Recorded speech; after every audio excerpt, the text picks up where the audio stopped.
Tamil Nadu versus Stalin sir, அதாவது Vijay versus Stalin sir.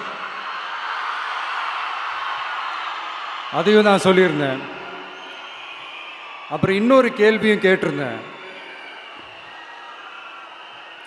இது தமிழ்நாடு சட்டசபைக்கான ஒரு தேர்தல். இதை ஏன் தமிழ்நாட்டுக்கும் டெல்லிக்குமான ஒரு எலெக்ஷன்னு சொல்கிறீங்க அப்படின்னு நான் கேட்டிருந்தேன்.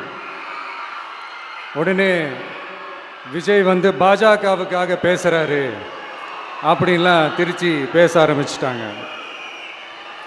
அப்புறம் ரெகுலராக ஒன்று பண்ணுவாங்கல்ல, நம்மளுடைய சிறுபான்மை சகோதரர்களை பயமுறுத்தி ஒரு ஏமாத்து வேலை ஒன்று செய்வாங்கல்ல, அது இனிமேல் அவங்களால தொடர்ந்து செய்ய முடியாதுன்னு அவங்களுக்கு தெரிஞ்சு போச்சு. அதனால தான் நான் என்ன பேசினாலும் அதை திருச்சி பேசுறது, அந்த தில்லு முள்ளு வேலைகள்லாம் அவங்க செய்ய ஆரம்பிச்சிட்டாங்க.